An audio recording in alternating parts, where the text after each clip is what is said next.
consort. Everyone that met her said, God, she's wonderful, she's so funny, she's so magical.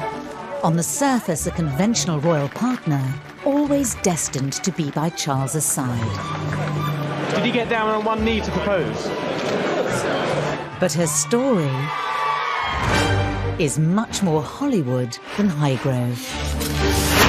She wrote a very rude message in lipstick on the windscreen and let the tyres down. Who is the woman that Charles risked everything for? That the Prince of Wales has admitted publicly for the first time that he was unfaithful. It is reported she met Charles boasting that her great-grandmother had an affair with King Edward VII. Why did her relationship with the future king mysteriously falter? People have said, slightly tongue-in-cheek, senior members of the royal family were there at the wedding just to make sure it really happened.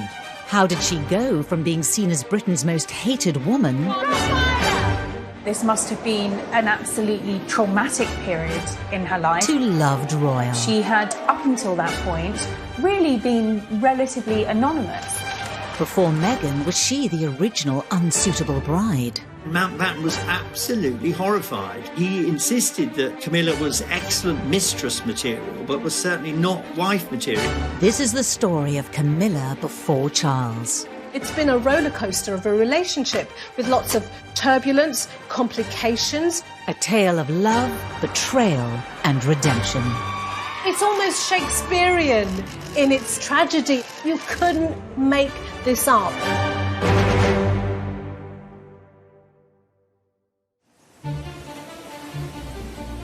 May 1989. The Aegean Sea just off the Turkish coast. A prince and his former girlfriend are sunbathing on a boat. They think they're not being watched, but the paparazzi were there, and the implications will send shockwaves through the House of Windsor. There were photographs of Charles and Camilla in a launch in a speedboat together. Charles was shirtless, topless in his swimming trunks, and it was quite striking. And those really were the first time that the wider public and the media began to wonder whether there was something going on. Many were now asking if Charles and Camilla had rekindled their relationship. It was a rather a reckless thing to do when Charles was still a married man.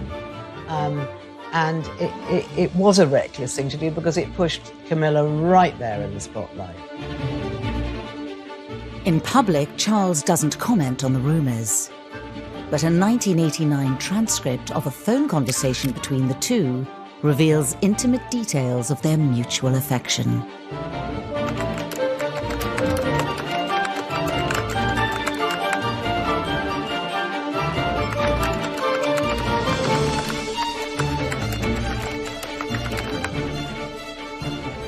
Whilst rekindling her relationship with Charles, Camilla couldn't have predicted the epic fallout that would unravel over the next 10 years. I think Camilla must have been an extremely robust person to deal with the torrent of media interest, strange telephone calls, paparazzi following her around that was her life.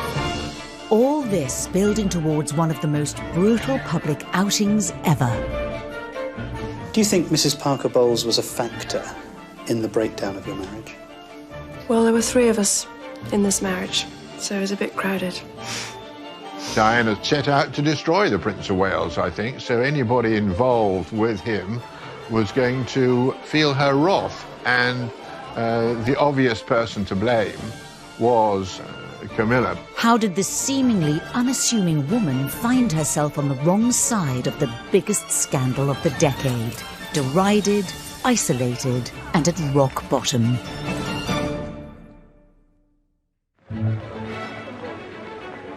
The story starts 8 years earlier with a wedding that mesmerised a nation. I mean, here we had the Prince of Wales, a rather dashing and glamorous figure himself then, known as Action Man in the popular press, and this extremely striking and beautiful young woman.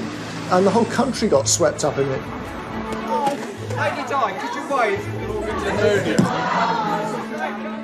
Camilla Parker Bowles at this stage was married herself, but remained a close friend to Charles. It's thought she even encouraged him that Diana was the one. In that period, Charles's life was difficult and he knew he was under pressure to find a wife, and Camilla thought she'd be perfect for Prince Charles. But before the wedding had even taken place, there were signs the prince and his future bride may not have been the perfect match it initially seemed. If you look back at that engagement interview, you can see that they're really not at ease in each other's company at all. They're not a tactile, loving couple. I mean, Charles just simply can't bring any emotion to the interview. Can you find the words to sum up how you feel today, both of you? Difficult to find that sort of word, isn't it, really? Just delighted and happy. And I'm amazed that she's been brave enough to take me on. And I suppose in love. Of course. Whatever in love means. Yes. Whilst reportedly encouraging the marriage, that was as far as it went, according to some royal observers. Camilla might have been the older woman who had dated the prince before Diana and who was in a good position to give Diana some counsel in those early days. It didn't happen like that. Charles and Camilla had met 10 years earlier through a mutual friend. The first time when they met in 1971-72, they had a brief romantic relationship. It only lasted for about 6 months. Camilla married Andrew Parker Bowles. The second phase of their relationship was when she was married to Andrew. Prior to the wedding to Charles, had Diana known how close Charles and Camilla had truly been? Were there warning signs? Shortly before his wedding, Charles wanted to thank a number of women who'd been very kind to him over the years of his bachelorhood, and Camilla was one of them. Diana found this bracelet that Charles had specially made for Camilla. It had the initials GF on it, and she immediately realized that this was for Camilla. And Diana was said to be aware of the nickname Charles had for Camilla. When Prince Charles was growing up, very, very popular show on the radio was The Goon Show. There were two characters in it called Gladys and Fred, who were like lovers. And these were the nicknames from very, very early on that Charles and Camilla gave each other. It really, hurt her. And she became obsessed. She became obsessed with Camilla. The wedding went ahead on the 29th of July, 1981. Watched by a global television audience of 750 million people. Probably the most flamboyant wedding anywhere in the world in the last century. I mean, an extraordinary spectacle. And in the congregation, Camilla Parker Bowles. And Diana knew that she was there. The history that Camilla had with the man that she was about to marry. And it's quite poignant, I think, that out of the thousands of people in St. Paul's, it was Camilla who Diana zoned in on. From Camilla's point of view, she's now watching a man she's been in love with for a very long time, walking down the aisle in this fairy tale, happily ever after story. And for her, she must have had a huge mixture of emotions. How are you enjoying married life? Highly recommend. Diana naively believed that as a result of the marriage, the mistress would fade away and we'd all live happily ever after. But of course, that never happened. And contrary to what a lot of people have said, a lot of commentators have said, Camilla didn't go away.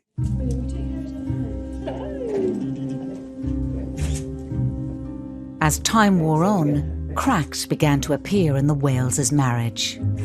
After the birth of Harry, the marriage really had started to unravel and go down very quickly.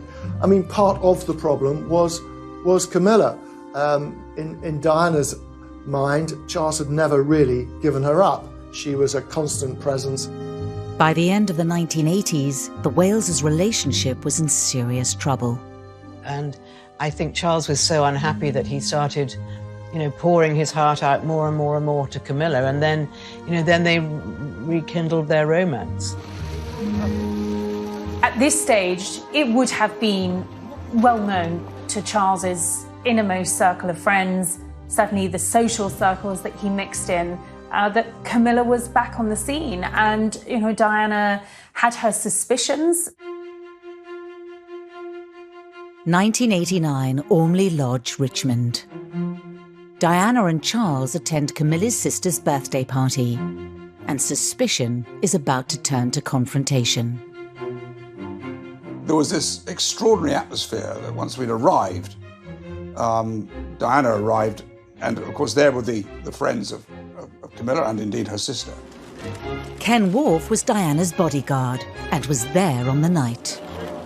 About an hour and a half later that Diana's voice was heard along the corridor near the kitchen where I was actually sat, shouting my name. And she said, "I just can't find my husband or Camilla."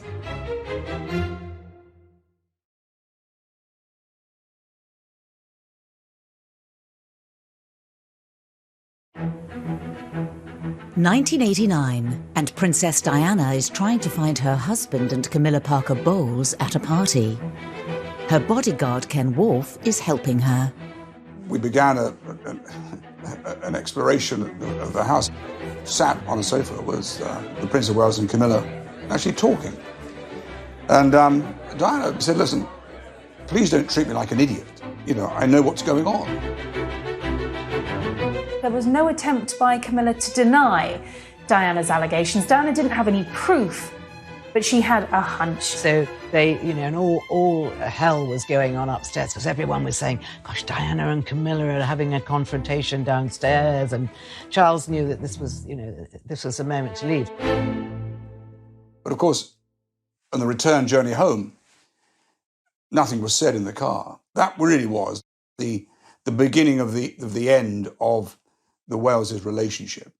It is announced from Buckingham Palace that, with regret, the Prince and Princess of Wales have decided to separate. After the separation, Charles and Camilla's relationship remained in the shadows, until Princess Diana goes on the offensive.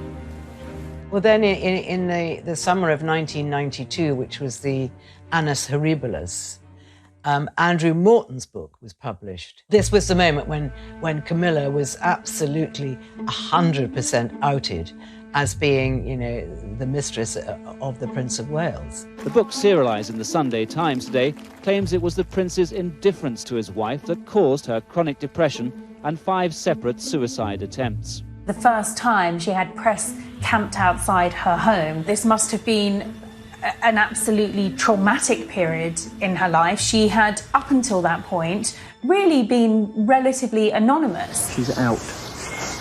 Period. Her name was out, and she was going to have to live with this label of mistress, adulterer, marriage wrecker. But worse was to come.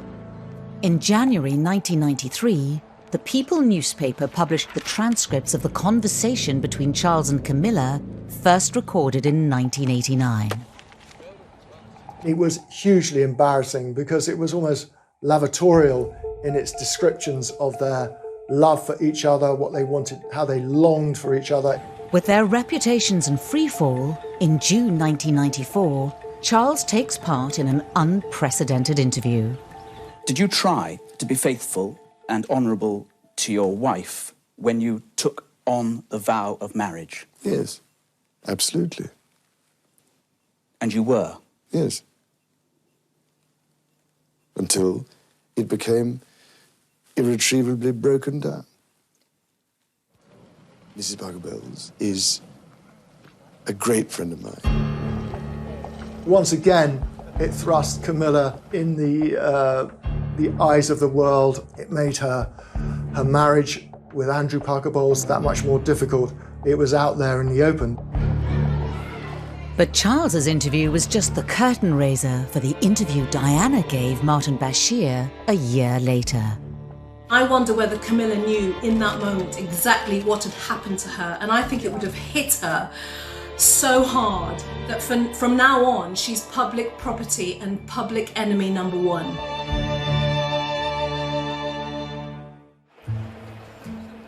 Today, the Duchess of Cornwall cuts a very conventional royal figure.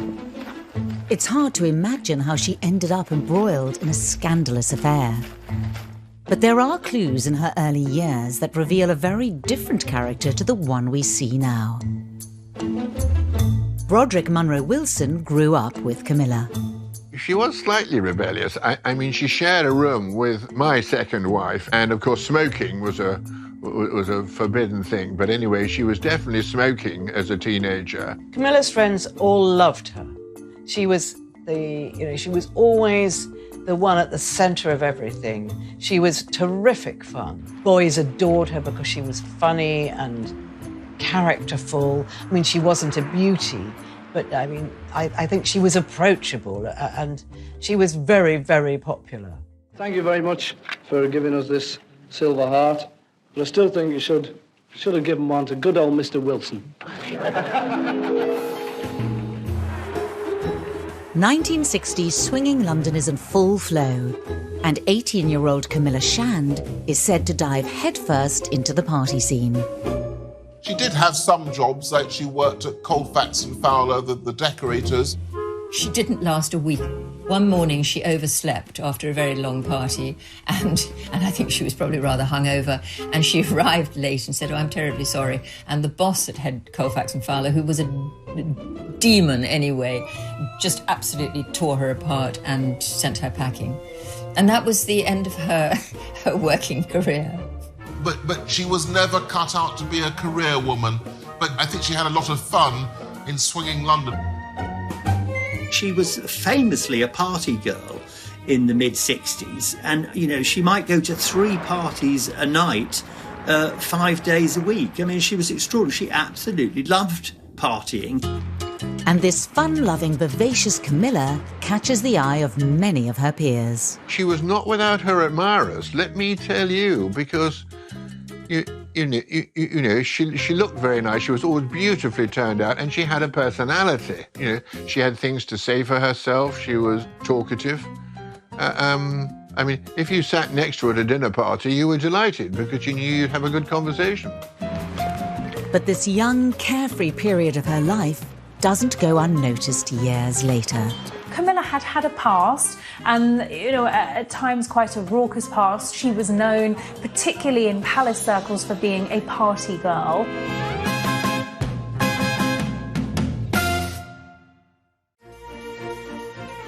In fact, Camilla's family's reputation went back many, many years.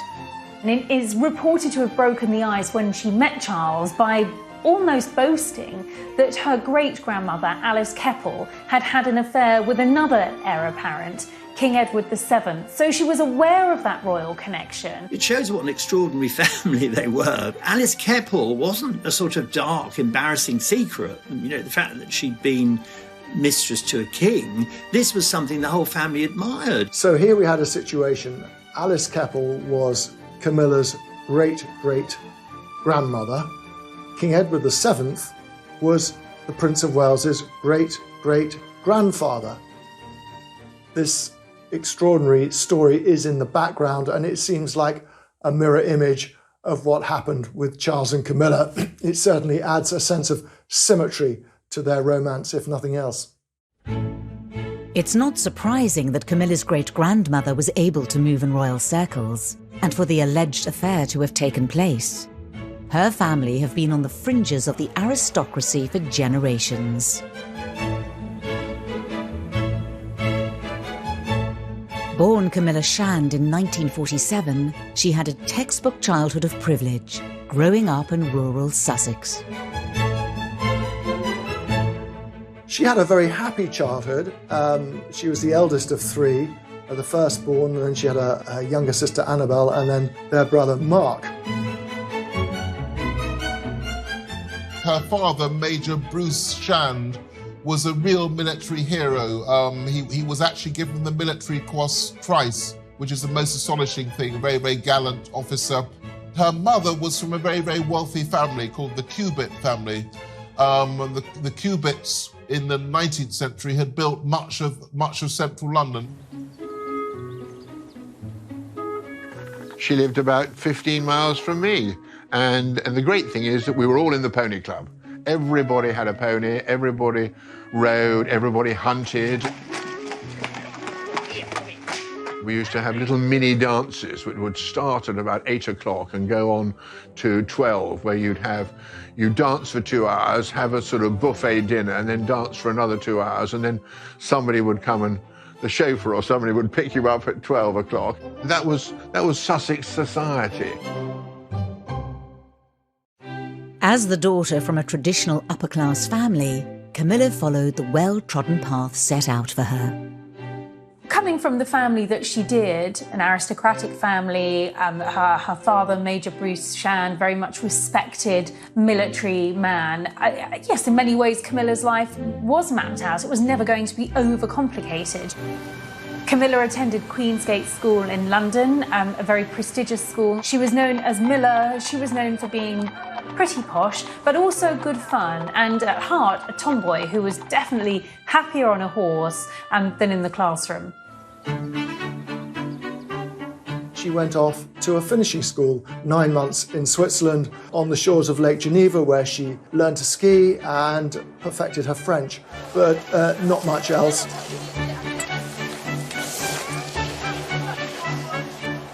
There was no emphasis at all on doing well academically. I think Camilla got 1 O-level because she was taught to get out of a car while keeping her knees together. I mean, they really walked around with piles of books on their heads so they would walk beautifully because they were being trained to be wives. And at this time, the question of who would be good to marry within this world of wealth, money and privilege was obvious. A member of the royal family would be the ultimate catch. I think society was more hierarchical, really, right up until the 1970s and the 1980s, and it's hard to realise how powerful the class system was in Britain in that era, especially at those echelons of society. I think it was always expected that she was going to marry someone that would either give her a title or at least a double-barrelled name, and that she was going to marry up into those aristocratic circles. But was this the life for Camilla? Did she want to marry a duke or an earl? I don't think she especially did. She had a number of early boyfriends who weren't aristocrats. She had no particular ambitions to marry up. The 25th of March 1965. It's Miller Shand's debutante party. The party turns out to be a landmark moment in her life. She had a coming out party at Cersei's, which is just behind Harrods, which was one of the fashionable places to do it. The rite of passage, again, for this kind of upper-class English family would have been that their daughters would go through the debutante season. And that meant that they would go to loads and loads of parties and have loads of drinks and lots of food and meet lots and lots of men, maybe a potential husband. And that was the whole idea. At Camilla's party, she's introduced to a striking young man. She was then 17 when she first clapped eyes on Andrew Parker Bowles, who was a rather dashing army officer, about 7 or 8 years older than her. I think Andrew Parker Bowles was what's known as a Deb's delight. So a Deb is a debutante, an attractive upper-class girl interested in meeting somebody interesting and well-established. And Andrew was your kind of perfect person to have at such a party. Very, very lively, although he had a bit of a colourful reputation, Andrew. But he was a very, very attractive and handsome man, a real catch. Romance blossomed between the two. Had Camilla found her perfect match? Camilla was the one that got him. I think she thought that she knew his reputation, she knew what he was like. But I think she thought that she could tame him. But sadly, of course, she couldn't.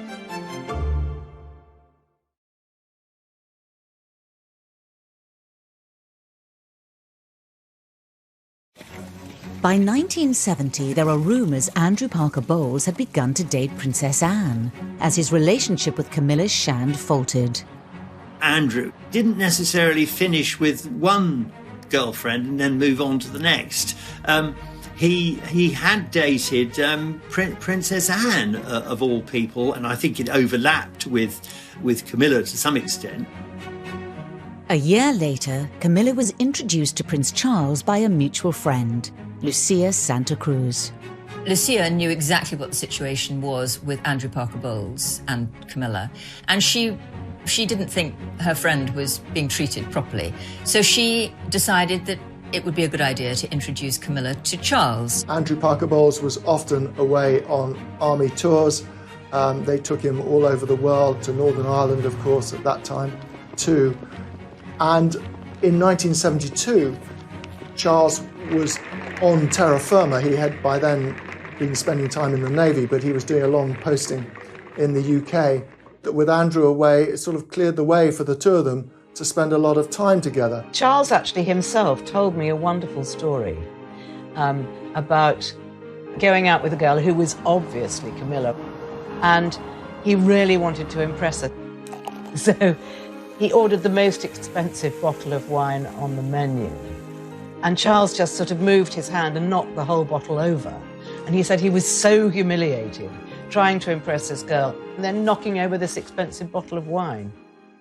I think what attracted Charles to Camilla was the fact that she was not overawed by him at all.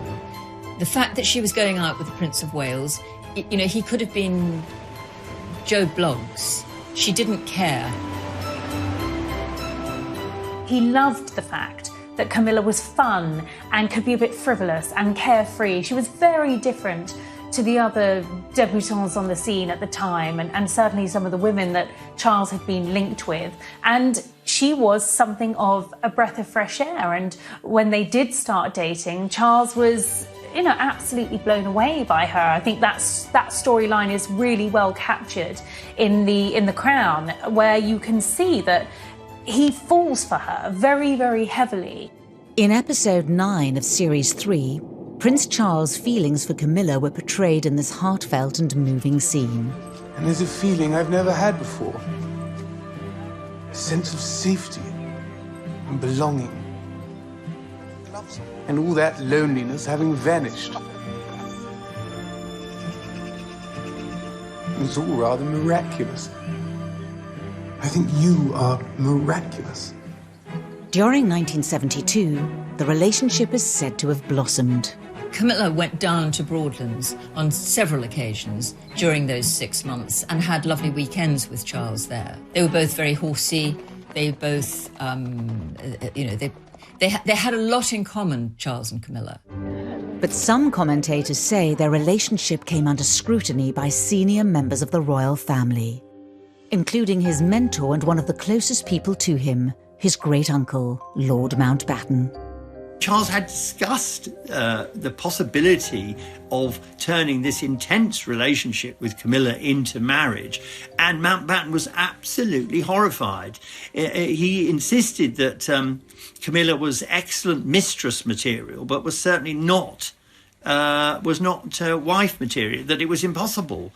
Why would Camilla Shand, an educated woman from a privileged family who moved in the right circles, be deemed unsuitable for the future king?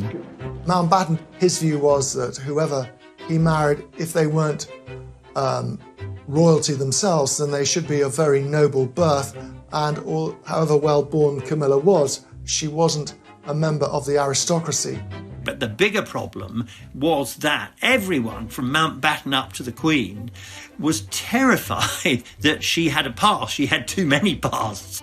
It looks odd, 40 years on, to think that he could only marry somebody without a past, which again seems rather anachronistic now. But it was thought that he had to marry a young woman who as it were, was completely pure, almost virginal.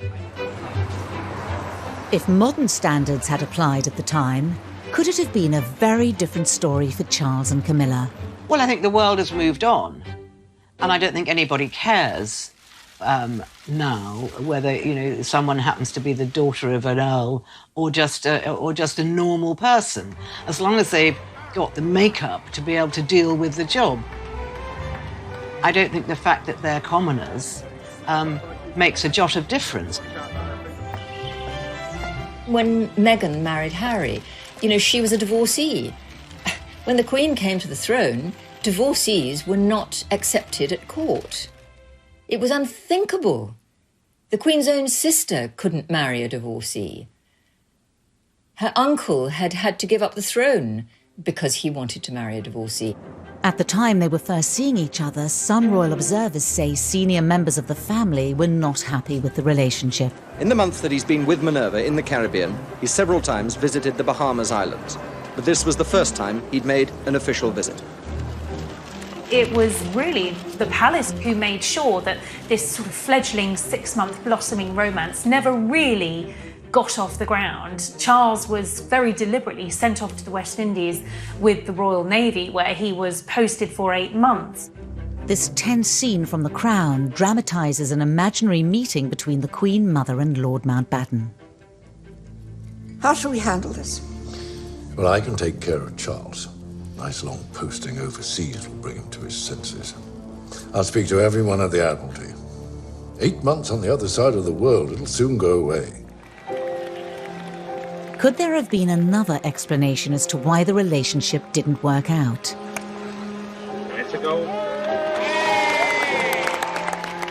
At this time, Charles was said to be an unsure figure himself. Did he simply not take his chance and propose? Charles never told Camilla how he felt. I'm sure she was aware of how he felt when they were together for those 6 months, but he never expressed it. He certainly never discussed marriage with her. Whatever the truth, the fact was Charles was now over 4,000 miles away, and 3 months later he receives a letter that will turn his world upside down.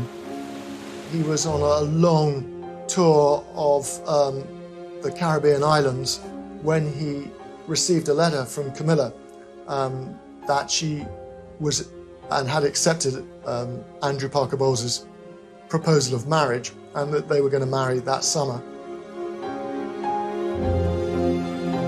He was absolutely devastated, heartbroken. He realised quite literally that he had missed the boat with Camilla, and he wrote to say how regretful and how sorry he was at the demise of what he called a peaceful and happy relationship, which I think indicates quite clearly that he did have something special with Camilla. He had something with her that he didn't have with anyone else. With their romance seemingly over, Camilla fell back into the arms of Andrew Parker Bowles, and the start of a journey into years of a complicated and unfaithful marriage. Their marriage was very, very happy in the beginning. It's just that Andrew couldn't keep his trousers on. She wrote a very rude message in lipstick on the windscreen and let the tires down.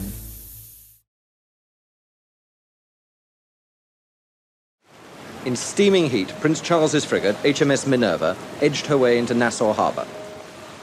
1973. Prince Charles is in the West Indies with the Royal Navy, and his relationship with Camilla is seemingly over.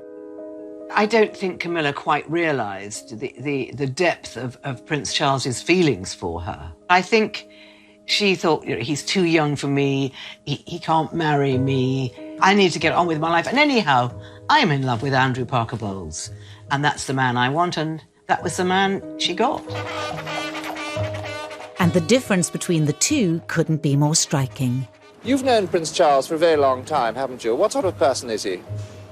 Well, you know as well as I do. Everyone knows he's a marvellous leader and a marvellous man. I've heard the quote that Camilla said that however much she admired and felt love for Charles, is it possible to love two men?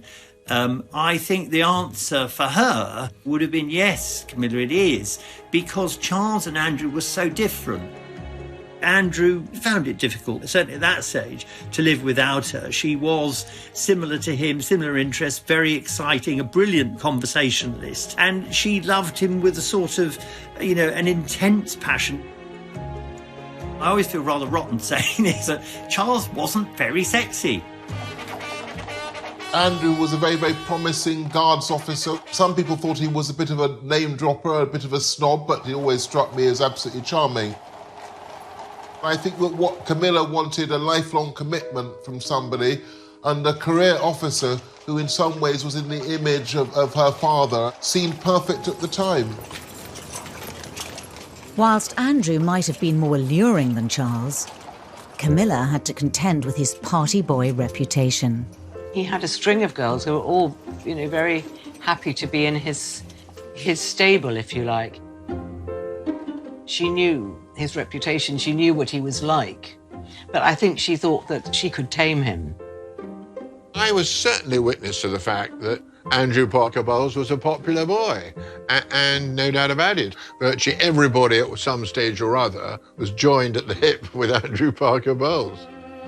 There was one occasion before they were married when she was walking home one night and she saw Andrew's car parked outside one of her friend's flats and knew exactly why it was there. And so she wrote a very rude message in lipstick on the windscreen and let the tyres down. So she wasn't a complete doormat. Despite any concerns, on the 15th of March 1973, it was announced in the Times Camilla and Andrew were engaged to be married. I think he was forced into the proposal because he was very aware that Camilla was seeing Prince Charles. And I think he genuinely feared that if he didn't pull his finger out and make an honest woman of Camilla, he might actually lose her. He wanted Camilla to be the mother of his children. He could see a future with her. News reaches Charles over 4,000 miles away that Camilla is engaged. According to insiders, he took drastic action and fired off several letters. He wrote to Camilla and pleaded with her to reconsider, but I think by this point it was just too late. She was, I think, his first real love. And when you fall first, sometimes you fall hardest. Major and Mrs. Shand, Your Majesty, and Mr. and Mrs. Parker Bowles. And the imagined reaction of the royal family to Camilla and Andrew's relationship was dramatised in this gripping episode of The Crown. You're probably wondering why I've invited you all here this afternoon. It's a slightly delicate matter. Something of an imbroglio involving your son, Derek, your daughter, Mrs. Shand, and my grandson, the Prince of Wales. The families have been spoken to. A date has been set for Camilla to be married to the Parker Bowles boy. Good. There's no evidence of how the news of Camilla's future marriage actually played out within the royal household. Regardless, Andrew and Camilla's wedding took place at Guards Chapel in London. It was dubbed the Society Event of the Year. There were members of the royal family there. The Queen was there, the Queen Mother, Princess Margaret and Princess Anne. People have said, slightly tongue-in-cheek, that the senior members of the royal family were there at the wedding just to make sure it really happened. There was this enormous relief in royal circles. This Camilla problem had now gone away for good. It was a very glamorous occasion. Of course, the one figure who wasn't there was the Prince of Wales. He was on his ship, and he wouldn't have gone anyway because it would have been very hurtful for him to see the woman that he still loved being married to somebody else. It was a very, very significant event, and nobody would have thought this wasn't a marriage that was going to last for decades. Camilla and Andrew went on to have 2 children, Tom and Laura. Despite their history, Charles remained close to the young family. They managed to include Charles even in that intimate part of their lives by making him a godfather to Tom. Their lives were intertwined, particularly through polo and other social occasions. Charles was often to be found sitting cross-legged on the sitting room floor with his godson watching television or chasing the children around on his hands and knees. I mean, he was an essential part of their family. On the surface of it, the Parker Bowles' marriage seemed perfect, and Camilla was finally able to put into practice what she'd learned at finishing school. When you meet Camilla, she seems a very, very warm and maternal person. She enjoyed decorating the houses and making them homely, filling them with books, lovely fabrics, not always the most tidy house. She had a big social life in the country, and she had her 2 children, and she had her dogs and her family home, so almost everything she'd ever wanted. But in reality, Camilla's marriage was not all that it seemed. I think their marriage was very, very happy in the beginning. It's just that Andrew couldn't keep his trousers on. He was a serial philanderer. He was at a dinner party and a young woman sat next to him and said, "Andrew, I'm really offended. I'm the only one of Camilla's friends that you haven't made a pass at." Oh, God, there was a huge amount of gossip. It was very well known and very well publicised that Andrew Parker Bowles was playing away, I think is the way we describe it, playing away. Quite how she handled it all, it's hard to imagine, but handle it she did. I mean, it was a kind of an upper-class thing. One almost expected husbands to stray not long after they've taken their marriage vows. I think for Camilla, it would have been humiliating, shaming, embarrassing, and would have left her feeling incredibly vulnerable. You're at home with 2 gorgeous children, and he's in London all week, and you know perfectly well what he's doing. Prince Charles started coming round to Camilla's house, and they rekindled their relationship, and it seemed a natural thing to do. By the late 1970s, Camilla was said to be seeing Charles again. Andrew is a very good example of the typical upper-class Englishman. I don't think he liked the fact that Camilla was drawn back to Charles, but he was a great friend of Charles. It was one of those things that happened in life, and as long as it didn't get in the newspapers, he really wasn't bothered. But in July 1980, everything changed when Prince Charles started dating Lady Diana Spencer. Are you bearing up with it quite well, though? Because it must be quite a strain with all of us after you. Well, it is, naturally. They started courting almost immediately. It was a rather prim and very old-fashioned courtship. They had very few actual moments together. They scarcely knew one another. However, around 6 months later, it was announced they were engaged. 11 a.m., Buckingham Palace. The beginning of a day to remember. The long-awaited, much-written-about engagement had happened. Oh, he's getting on a bit, isn't it? About time we got married. And this was the first chance to see the ring of sapphires and diamonds. I believe the relationship between Charles and Camilla continued right up to 1981. I've spoken to people who confirmed this, that I don't know how to put this delicately, but Camilla and Charles had a sort of, they had a last night together in the week before the royal wedding in 1981. It was a sort of, a farewell tryst. It's reported Prince Charles has denied these claims. And forsaking all other, keep thee only unto her, so long as you both shall live. I will. Camilla stepped back, and their romance, the physical side of their attachment ended, and he was faithful, at least to start with, to Lady Diana. By the mid-80s, Charles and Diana's relationship was on the rocks. Friends of Charles were convinced that he was actually close to cracking up. He couldn't make his wife happy. They fought terribly. On the surface, all seemed well, of course. In public, they were a great double act. It wasn't long before Charles and Camilla's love affair was said to be reignited. It's always been given out that Charles and Camilla renewed their physical relationship around 1986. I think they were together in the physical sense and every other sense well before 1986. Come 1993, it all starts to unravel. The Prince of Wales has admitted publicly for the first time that he was unfaithful. Camilla Parker Bowles and her husband Andrew have decided to end their marriage of 21 years. Camilla becomes the story as the Wales's marriage crumbles. Camilla's poll ratings were abysmal. She was labelled a marriage breaker, a temptress and worse. For somebody who was private, who'd been a homemaker, a mother, she had to show great strength of character to get through that enormous intensity of media scrutiny. Camilla became the most hated woman in Britain, if not the world. She had photographers camped outside the family home. Camilla was suddenly famous, and she was famous for all the wrong reasons. She kept stum, you know, and was very, very dignified about it all. Diana was always finding a friendly journalist to tell her story. She never did that, and I think that's great credit to her.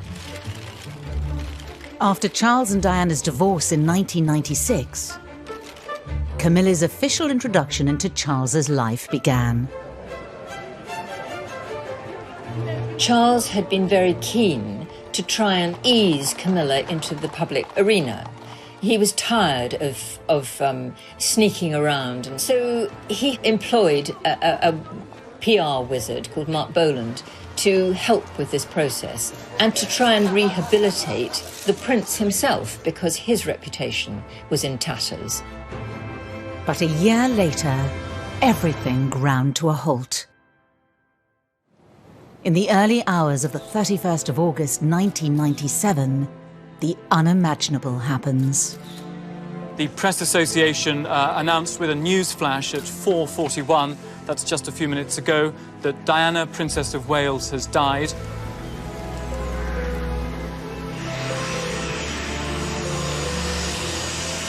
The argument ran that had Charles not betrayed his marriage vows, had he not abandoned Diana, then she would not have been travelling through Paris in the car of a playboy and ending up being killed.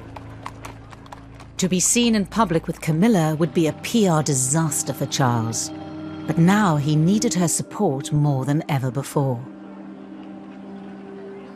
Charles's first instinct was to pick up the phone to Camilla, and a desperate, desperate moment for him. There was Camilla at the end of the phone. It was a nightmare. It was a nightmare for her and a nightmare for him. But she has always been very reassuring. Publicly, it was a huge step back for Camilla. Her enduring battle with the press and public was resurrected, and she was catapulted into the centre of a storm like no other. Suddenly, the antipathy towards Camilla increased tenfold. Camilla retreated to the shadows once again, just where she'd been in the earlier 1990s. And that made the whole process of her coming out, as it became known as, that much slower and set everything back. She was basically a prisoner in her home, which was near Highgrove. But Charles asked his chef, to make food to Camilla and to take it over. So, and he obviously was speaking to her on the telephone, but he certainly did not see her during that time. Both Camilla and Charles would have completely understood that they had to keep their relationship on the down low. At this point now, Diana has passed into legendary status. Going public with it would have been the worst possible thing to do. But she was there for him in this most difficult, darkest moment in his life. But could Charles and Camilla have a life together after this and win over the British public? I disapprove of the way Charles and Camilla treated Diana. It was despicable. Camilla arrived not knowing whether people were going to be standing there throwing rotten eggs at her. And she was terrified.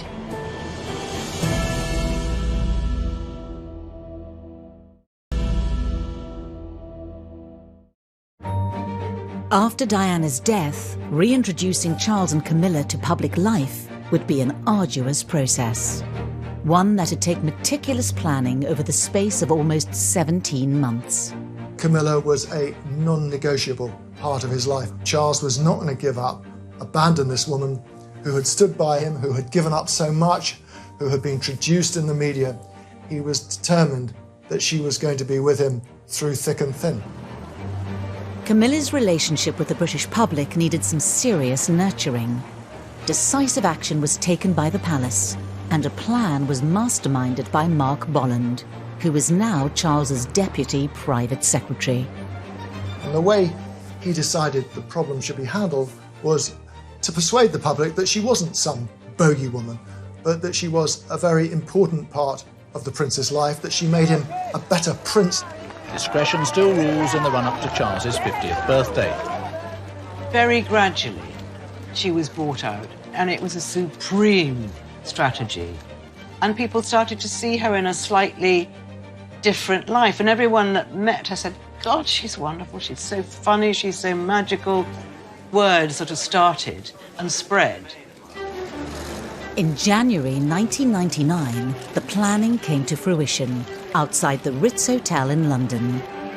Around 200 members of the press get the picture they've all been waiting for. It was just extraordinary. It was like the whole sky lit up with flashbulbs. That moment sort of sealed the deal. By and large, the reaction was positive. And from then on, the process was able to be speeded up. And that was really the moment when Camilla began to be accepted by a section of the British public. But would Camilla ever be accepted by the inner circles of the House of Windsor? And then the next major step was meeting the Queen. It was a party that Prince Charles was hosting at Highgrove, his country house. For Charles and Camilla, it is a milestone. The heir to the throne's long-term companion, now accepted in royal circles. Interestingly, there wasn't a lot of briefing about it, except to say that the two women had spoken, they'd shaken hands, Camilla had curtsied, and they had chatted briefly. With their reputations on the rise, in February 2005, it was announced to the world Charles and Camilla were engaged. How are you feeling, ma'am? All right. Just all right? I'm just coming down to earth. Did you get down on one knee to propose? The proposal happened at Burkle on the Balmoral estate. I think that was quite significant because Charles is a bit of an old-fashioned romantic. Burkle is where Charles fished on the Dee with his grandmother as a boy, and he was very happy there. I'm sure there was some die-hard lovers of the late Princess Diana who thought, no, this is not right. But I think the British public, by and large, welcomed this announcement.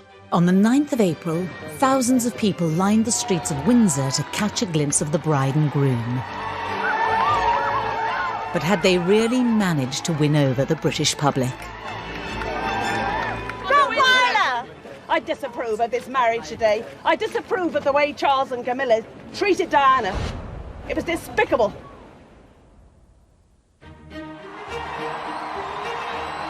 Camilla arrived not knowing whether people were going to be standing there throwing rotten eggs at her.